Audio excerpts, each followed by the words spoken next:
दोस्तों नमस्कार। Exam coach के ई लर्निंग प्लेटफॉर्म में आप सभी का मैं एपी सर तहे दिल से स्वागत और अभिनंदन करता हूं।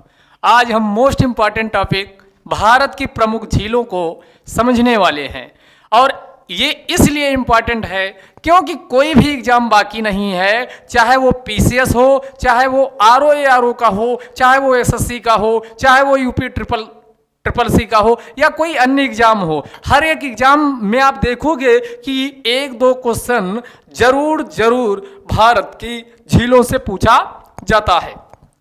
तो टॉपिक भी आपके सामने ये दिख रहा, टॉपिक का नाम क्या है? भारत की प्रमुख झीलें। तो आइए हम इसमें देखते हैं कि भारत की प्रमुख झीलें कौन कौन सी हैं। तो पहले कुछ हम यानी जनरल पॉइंट से इसको डिस्कस करने की कोशिश करेंगे। तो दो चीजें होती हैं, जान लीजिए। इसके पहले भी हमने आपको समझाया था। क्या समझाया था? एक चीज होती है, एक चीज क्या होती है, इसको भी हम लोग क्या करते हैं समझ लेते हैं। एक चीज होता है लार्जेस्ट। क्या होता है? लार्जेस्ट। लार्जेस्ट। एक होता है लॉन्गेस्ट। लॉन्गेस्ट लॉन्गेस्ट लॉन्गेस्ट और एक शब्द और होता है हाईएस्ट। हाईएस्ट।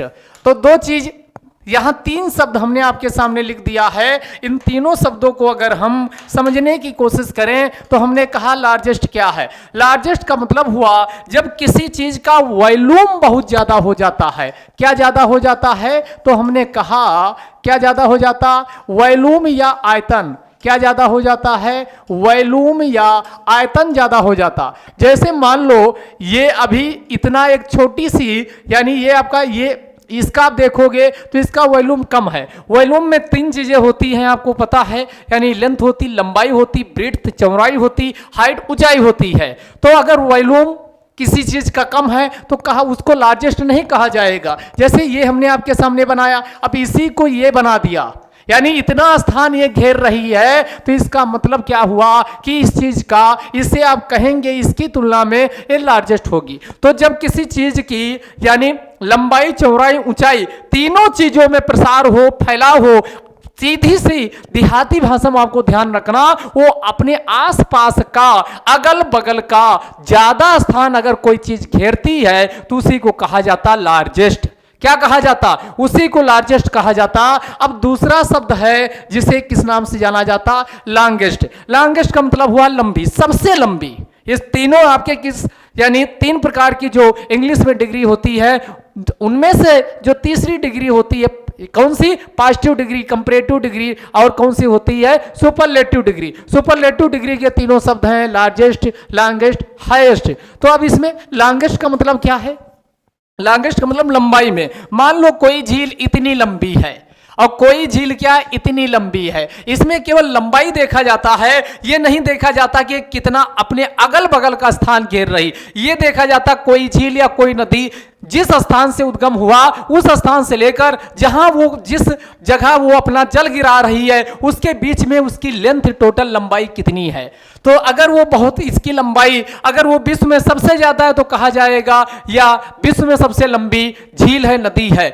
अगर भारत देश के संदर्भ में देखोगे, राज्य के संदर्भ में देखोगे तो ये आपका उसे लॉन्गेस्ट शब्द नाम क्या, इसे कौन सा शब्द इसके लिए प्रयोग किया जाता? लॉन्गेस्ट प्रयोग किया जाता है। और इसी में हमने एक शब्द क्या कहा? तो ये अगला शब्द हमने यहां पर क्या यूज किया है? तो अगला शब्द हमने यहां पर यूज किया हाईएस्ट।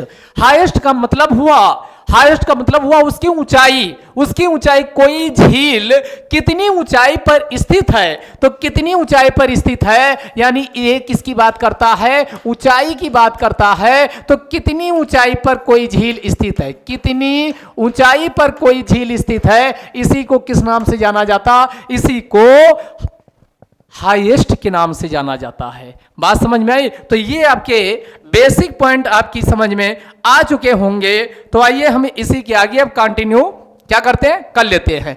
चीजें, बेसिक चीजें आपकी समझ में आ चुकी हैं। तो आइए देखिए, भारत की सबसे लार्जेस्ट कौन सी झील पूछ रहा? अगर भारत की सबसे लार्जेस्ट मतलब समझा चुके हैं, लार्जेस्ट झील पूछे तो ये कौन झील है? आपके सामने चिल्का झील है। भारत की सबसे लार्जेस्ट अगर झील पूछी जाए तब आंसर क्या लगाओगे भाई? चिल्का। चिल्का झील। अब फिर आप कहोगे चिल्का झील है कहां? तो ये चिल्का झील अगर इंडिया का मानचित्र बनाओ तो ये पश्चिम बंगाल, पश्चिम बंगाल के जस्ट नीचे उतरोगे तो जो स्थान ये हमने ये घेरा किया, ये कौन राज्य है? उड़ीसा।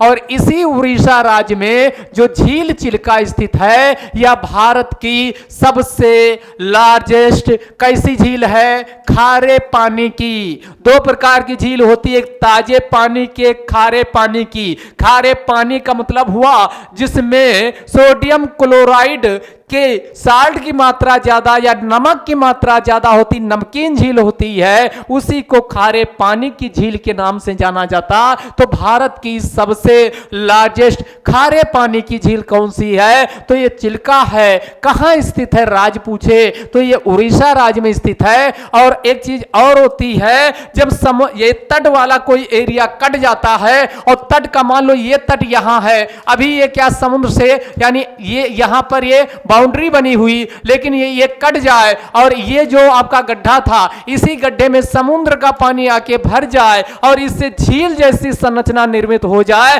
तो दोस्तों इसी को क्या कहा जाता? लैगून के नाम से जाना जाता। तो जो चिल्का है ये लैगून झील का भी एक अच्छा उदाहरण है। किसका है? लैगून झील का उदाहरण। तो चिल्का से आपकी क्या बातें स्पष्ट हुई कि भारत की सबसे लार्जेस्ट कौन सी झील है? नमकीन या खारे पानी की झील है। नाम क्या है? चिल्का। राज्य कौन सा है? तो आप कहेंगे उड़ीसा है। कौन राज्य में स्थित? उड़ीसा। और अगला हमने कहा ये लैगून झील का उदाहरण है। पहला पॉइंट बिल्कुल क्लियर हो चुका होगा। पहला पॉइंट आपको बिल्कुल क्या हो चुका होगा? पहला पॉइंट आपके सामने बिल्कुल क्लियर हो चुका होगा। अगले पॉइंट की ओर चलते हैं तो अगला पॉइंट आपके सामने क्या दिख रहा उसकी हम बात कर लेते हैं। तो अगले पॉइंट में आपके सामने लिखा भारत की सबसे लार्जेस्ट। अब ताजे पानी की झील पूछी जाए, कौन पूछी जाए? तो ताजे पानी की मान लो ये भारत है और भारत में ये आपका उत्तर वाला राज्य ये जम्मू कश्मीर है। इसी जम्मू कश्मीर में एक झील स्थित है जिसे किस नाम से जाना जाता? इसी झील को उगलर झील के नाम से जाना जाता है। कौन सी झील? उगलर झील की। तो भारत की सबसे लार्जेस्ट ताजे पानी की झील पूछे, खारे पानी की झील सबसे लार्जेस्ट पूछी जाए तब हमने कहा चिल्का। लेकिन क्वेश्चन ये आता है भारत की सबसे लार्जेस्ट कौन? तो ताजे फ्रेश वाटर ताजे पानी की झील पूछी जाए तो उगलर है, जो कहां स्थित है? तो ये जम्मू कश्मीर में स्थित है। कहां स्थित है? जम्मू कश्मीर में स्थित है। अगला है भारत की सबसे ऊंचाई पर स्थित कौन झील? यानी ऊंचाई का मतलब आपको बताए थे, इसको क्या बोलते हैं? हाईएस्ट। भारत की सबसे हाईएस्ट झील कौन है? ऊंचाई पर, यानी ये नॉर्मल अगर समुद्र तट का यानी सी लेवल से इसकी ऊंचाई मापी जाती तो सी लेवल से इसकी ऊंचाई देखा जाए तो जो सबसे अधिक ऊंचाई पर स्थित है उस झील का नाम क्या है? चोलामू झील। कौन सी झील है? चोलामू या इसी को तसोलहामो, चोलामू या तसोलहामो के नाम से जाना जाता। जो किस राज्य में स्थित है? ये सिक्किम में है। तो तीन क्वेश्चन हमने आपके सामने बताए। अगर क्वेश्चन आया कि भारत की सबसे लार्जेस्ट खारे पानी की झील चिल्का उड़ीसा में, दूसरा क्वेश्चन भारत की सबसे यानी लार्जेस्ट ताजे पानी की झील फ्रेश वाटर लेक, तब आंसर क्या लगाओगे? उगलर झील। कहां स्थित? जम्मू कश्मीर। तीसरा भारत की सबसे हाईएस्ट लेक पूछे, ऊंचाई पर स्थित झील पूछे तो चोलामू या तसोलहामो, चोलामू या तसोलहामो जो कहां स्थित है? सिक्किम में स्थित है। सिक्किम में। अब अगला क्वेश्चन पूर्वोत्तर भारत। जब हम पूर्वोत्तर की भारत की बात करते हैं तो पूर्वोत्तर भारत में जो ये वाला भारत है, भारत जिसमें अरुणाचल प्रदेश, नागालैंड, मणिपुर, अरुणाचल प्रदेश, नागालैंड, मणिपुर, जो तीसरा यहां पर हमने बनाया कौन? ये कौन है? ये हो गया अरुणाचल प्रदेश, ये नागालैंड, ये हो गया मणिपुर। इसी मणिपुर राज्य में, इसी मणिपुर राज्य में एक झील है जिसे किस नाम से जाना जाता है? जो काफी काम की है, लोकटक। और ये वाला पूरा का पूरा क्षेत्र पूर्वोत्तर भारत के नाम से जाना जाता है। किस नाम से? पूर्वोत्तर भारत के नाम से जाना जाता। तो ये पूर्वोत्तर भारत की सबसे लार्जेस्ट झील पूछे तब आंसर क्या लगाओगे? लोकटक। और ये कहां है? मणिपुर में है। इसी लोकटक झील पर अगला फिर मोस्ट इंपॉर्टेंट क्वेश्चन पूछने ये आपका पूछेगा, इसी लोकटक झील पर विश्व का एकमात्र तैरता हुआ पार्क स्थित है। जो तैरता हुआ पार्क स्थित है इसका नाम क्या है? केबुल लामजाओ। ये दुनिया का विश्व का एकमात्र तैरता हुआ नेशनल पार्क है। तो ये अगला क्वेश्चन पूछेगा विश्व का, ये बहुत बार आपके एग्जाम में क्वेश्चन पूछा गया कि विश्व का एकमात्र तैरता हुआ राष्ट्रीय पार्क कौन है? केबुल लामजाओ। कहां स्थित है? मणिपुर में स्थित है। और किस झील पर स्थित है? तो ये किस झील पर स्थित है? लोकटक झील पर स्थित है। किस झील पर स्थित? लोकटक। अब हम कुछ झीलें जान लेते हैं, जम्मू कश्मीर की झीलें। अगर हम इंडिया का मानचित्र बनाएं तो इंडिया के मानचित्र में जो ये जम्मू कश्मीर राज्य है, ये दो भागों में इसको बांट दिया गया। ये वाला हिस्सा जम्मू कश्मीर के नाम से जाना जाता, इधर वाला हिस्सा इसी को किस नाम से जाना जाता? लद्दाख के नाम से जाना जाता है। अब बात आती है जम्मू कश्मीर की प्रमुख झीलें कौन कौन सी हैं, तो इसमें अभी हमने जो बताया उलर झील, और उलर झील ये सबसे लार्जेस्ट भारत की कैसी है? तो हमने कहा इसी को फ्रेश वाटर लेक के नाम से जाना जाता है। दूसरा है डल झील। कौन सी है? डल झील। ये भी जम्मू कश्मीर में है। दूसरा देखो ये नागिन। दो आपका नाग है तो नागिन आएगी, नाग है तो नागिन। और नाग कौन? शेषनाग। शेषनाग का नाम सुने होगा, शेषनाग नागिन। तो शेषनाग नागिन और अनंतनाग, तीन नाग वाली झीलें स्थित है। यानी कौन एक हो गया? शेषनाग। दूसरा कौन हो गया? यानी शेषनाग हो गया, नागिन हो गया, अनंतनाग। तो ये झीलें कहां? जम्मू कश्मीर में स्थित है। तो ये 5 प्रमुख झीलें जम्मू कश्मीर को आपको ध्यान रखनी चाहिए। एक हो गया उलर, दूसरी डल झील, तीसरी शेषनाग, अगला नागिन, अगला अनंतनाग जम्मू कश्मीर में। बात करें इस लद्दाख में, एक आपको हम बता रहे, अगर किसी शब्द के आगे तसो लग जाए तो ये तसो शब्द लग गया तो समझ लेना वो लद्दाख की झील है। जैसे तसोकार लग जाए, तसो मुरारी, तसो मोरारी, तसोकार, तसो मोरारी। तो ये तसो मोरारी झील भी पूछी जाए तो हमने क्या कहा कि अगर ये तसो मुरारी, तसोकार, तसो मुरारी ये शब्द लग जाए तो ये झील कहां स्थित है? ये सभी झील लद्दाख में स्थित है। कहां स्थित है? लद्दाख में स्थित है। और लद्दाख में ही क्या स्थित है? लेह। क्या स्थित है? लेह। और लेह ही अभी करंट में देखोगे तो एक कार्बन न्यूट्रल, ये करंट का भी क्वेश्चन है, कार्बन न्यूट्रल एयरपोर्ट बना है। कार्बन न्यूट्रल, भारत का पहला कार्बन न्यूट्रल एयरपोर्ट कौन बन गया है? तो यही लेह एयरपोर्ट बन गया। इस बात को भी आप ध्यान रखिएगा। और साथ में 2 झील यहां तसोकार, तसो मुरारी, और ये पेंगोंग तसो झील। पेंगोंग, अगर पेंगोंग पूछा जाए, पेंगोंग तसो झील, तो यहां भी तसो लगा तो आपका सीधी सी बात है कहां स्थित है? लद्दाख में स्थित है। अब आइए हिमाचल प्रदेश की झील समझते हैं। तो ये इंडिया का मानचित्र आपने बनाया था इंडिया का, तो यहां पर जो ये राज्य स्थित है इसी को किस नाम से जाना जाता? इसी को हिमाचल प्रदेश। इसी को किस नाम से जाना जाता? हिमाचल प्रदेश। और हिमाचल प्रदेश में कौन? सूरज। तो ये कौन? सूरज ताल। और सूरज है तो चंदा मामा जरूर आएगा। तो सूरज ताल, चंद्र ताल, और एक आपका रेणुका झील। कौन सी? ये रेणुका काफी काम की है। तो हिमाचल प्रदेश में कितनी? ये हिमाचल प्रदेश की जो प्रमुख झीलें हैं ये भी आप क्या ध्यान रखिएगा, यहाँ 3 प्रमुख लिखी गई। एक तो सूरज मामा, सूरज, और दूसरे चांद मामा यानी चंदा मामा। तो सूरज ताल, चंद्र ताल, और उसके बाद रेणुका झील। ये 3 प्रमुख झीलें कहाँ स्थित हैं? तो हिमाचल प्रदेश में। इसके बाद नीचे उतर क्या हो? ये वाला बेल्ट, ये इसको यूके का मतलब क्या है? उत्तराखंड।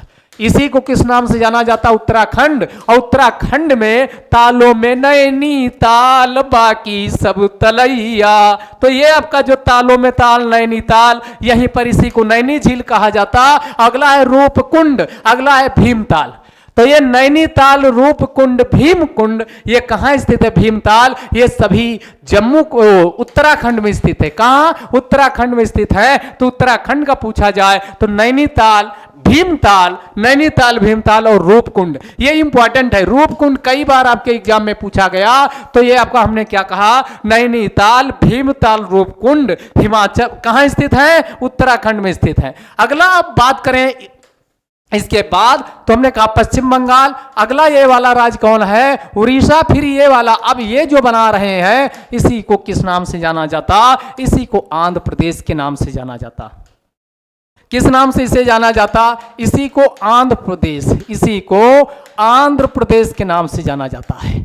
तो ये आंध्र प्रदेश की प्रमुख झीलों को हम समझते हैं, और इस आंध्र प्रदेश की दो झीलें काफी काम की हैं। एक है आंध्र प्रदेश में झील जिसे किस नाम से जाना जाता, कोलेरू। तो ये जो कोलेरू है, का से कोलेरू, का से केवल, केवल एक राज्य में है। अब वो राज्य कौन है आपके सामने, आंध्र प्रदेश। कौन सा है, तो कोलेरू बोलो तो ऐसे बोलो, कोलेरू केवल एक राज्य। और कोलेरू झील कहाँ है, ये आंध्र प्रदेश में स्थित है। और आंध्र प्रदेश के बाद आओगे तो एक राज्य ये आपका कौन, तमिलनाडु मिल जाएगा। अगर ऊपर से हम नदियों को देखें तो महाराष्ट्र से दो नदियां निकलती हैं, एक ये नदी और एक और ये नदी निकलती है, ये वाली। तो आंध्र प्रदेश से नदी निकलती है तो इसे किस नाम से जाना जाता, तो ये गोदावरी। ये वाली नदी किस नाम से जानी जाती है, तो ये जानी जाती है गोदावरी। ये वाली हम आपको जो ऊपर लिखे तो ऐसे गोदावरी और महानदी गोदावरी, गोदावरी के बाद एक कृष्णा, और एक कृष्णा और इनके बीच में एक झील और स्थित है, जो ये झील स्थित है, ये वाली झील, जिसका कुछ हिस्सा तमिलनाडु बॉर्डर को भी टच करता है और अधिकांश हिस्सा आंध्र प्रदेश में पाया जाता। इस झील को किस नाम से जाना जाता, पुलिकट। इसको किस नाम से जाना जाता है, पुलिकट झील के नाम से जाना जाता है। यह क्वेश्चन आपके यूपीएससी आईएएस में भी पूछा जा चुका है, उधर रेणुका झील से और इधर आपका पुलिकट झील से पूछा जा चुका। क्योंकि ये केवल एक राज्य में नहीं स्थित है तो आपसे ये पूछेगा पुलिकट झील क्या, स्टेटमेंट देगा केवल आंध्र प्रदेश में स्थित, गलत। आंध्र प्रदेश व तमिलनाडु की सीमा यानी के बीच में स्थित है, और नदी पूछे किन दो नदियों के बीच में स्थित है, तो गोदावरी कृष्णा। तो यहां पर लिखा भी है गोदावरी कृष्णा। कुछ हिस्सा तमिलनाडु में भी सतीश धवन अंतरिक्ष केंद्र के पास ये पुलिकट झील का स्थित है।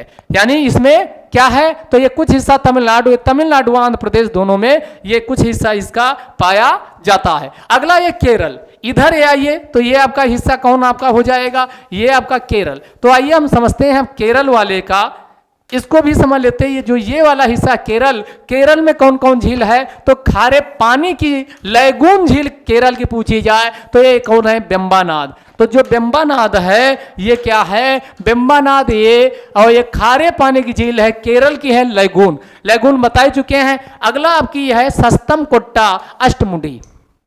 केरल की तीन झीलें आप प्रमुख रूप से याद रखिए। एक हमने क्या कहा, बेम्बानाद कैसी झील है, खारे पानी की है, लैगून झील का मतलब समुद्र का कुछ हिस्सा, यानी समुद्र जो तट था वो कट गया, फिर समुद्र का पानी जो गड्ढा हुआ उसमें भर गया, उससे जो झील निर्मित होगी, जाहिर सी बात है समुद्री पानी कैसा होता, खारा पानी होता है। तो ये कैसी है, तो ये बेम्बानाद भी खारे पानी की लैगून झील है। दूसरा सस्तम कोट्टा, ये सस्तम कोट्टा भी कहाँ है, केरल की झील है। अगला अष्टमुडी, ये भी केरल की है। तो कौन कौन सी केरल की प्रमुख झीलें हैं, तो सस्तम कोट्टा, अष्टमुडी और बेम्बानाद केरल की झील है। कहां की, केरल। अब आती है राजस्थान, कौन सी, राजस्थान आप इंडिया का मानचित्र बनाइए तो ये तो गुजरात, फिर ये वाला हिस्सा किस नाम से जाना जाता, इसी को राजस्थान के नाम से जाना जाता है। राजस्थान में एक पुष्कर मेला का नाम जरूर सुना होगा, तो ये जो पुष्कर मेला लगता है राजस्थान, पुष्कर झील के किनारे लगता है। इसके अलावा नक्की झील, कौन सी, नक्की झील भी इसी राजस्थान में है। फिर नक्की झील के बाद कौन है, यानी आपका देखिए ये राजसमंद, पहले राजसमंद फिर समंद से उठा लीजिए सांभर, और ये सांभर झील काफी काम की है क्योंकि सांभर झील भारत की सबसे लार्जेस्ट खारे पानी की अंतःस्थली मतलब जिनकी सीमा समुद्र से नहीं लगती है, तो ये भारत की सबसे लार्जेस्ट, पीसीएस में आया था क्वेश्चन, भारत की सबसे लार्जेस्ट अंतःस्थली को इनलैंड के नाम से जाना जाता। किस नाम से जाना जाता, इसको इनलैंड के नाम से जाना जाता। इनलैंड सेलाइन वाटर, सेलाइन लेक है, सेलाइन लेक का मतलब खारे पानी की झील है। तो सांभर को भी ध्यान रखिए। तो राजसमंद हो गया, सांभर हो गया, राजसमंद सांभर हो गया। फिर आपका डेबर या ढेबर झील और पंचभद्रा झील। पंचभद्रा। तो कौन कौन हमने कहा राजस्थान की, ध्यान रखिएगा, पुष्कर झील हो गया, नक्की झील हो गया, राजसमंद हो गया, सांभर हो गया, ढेबर हो गया, पंचभद्रा, ये प्रमुख झीलें हैं जो कहाँ स्थित हैं, राजस्थान में। अगली है भारत की अन्य प्रमुख झीलें, जैसे मध्य प्रदेश। तो मध्य प्रदेश में जो ये मध्य प्रदेश बीच वाला हिस्सा है, तो यहां पर कौन झील है, तो यहां पर दो, राजा भोज का नाम जरूर सुना होगा, तो भोज झील है, और दूसरा है तवा ओहर, दूसरा ये तवा ओहर, ये आप ध्यान रखिएगा। तवा ओहर झील भी कहां स्थित है, मध्य प्रदेश में है। अगला तेलंगाना में, तो दो कौन झीलें हैं, एक ये तेलंगाना में एक हिमायत सागर और दूसरा उस्मान सागर। हिमायत सागर, उस्मान सागर तेलंगाना में स्थित है। अगर बात करें यहां महाराष्ट्र की, जो ये हिस्सा, सॉरी आगे देखिएगा, अगर हम महाराष्ट्र की बात करें तो महाराष्ट्र की एक झील जो क्रेटर से निर्मित है, तो ज्वालामुखी से निर्मित है, तो ये कौन, लोनार झील है, काफी काम की है। तो पूछता है कि ये क्या है, लोनार जो झील है ये क्रेटर का एग्जाम्पल है। किसका, क्रेटर। क्रेटर क्या होता है, कोई उल्का पिंड गिरा और गिरने के बाद उससे जो झील निर्मित हो जाती है उसे क्रेटर कहा जाता। गुजरात में कौन है, नल सरोवर झील। ये गुजरात में अगर पूछा जाए तो इस गुजरात राज्य में कौन झील स्थित है, तो ये आप कहेंगे नल सरोवर। कौन झील स्थित है, तो ये नल सरोवर गुजरात में स्थित है। तो ये थी भारत की प्रमुख झीलें, जो पूरी तरीके से समाप्त हुआ। वीडियो पसंद आया हो तो लाइक और दबा के शेयर कर दीजिए। जय हिंद, जय भारत। अगले वीडियो में फिर इसी प्रकार मिलते रहेंगे, तब तक के लिए जय हिंद, जय भारत।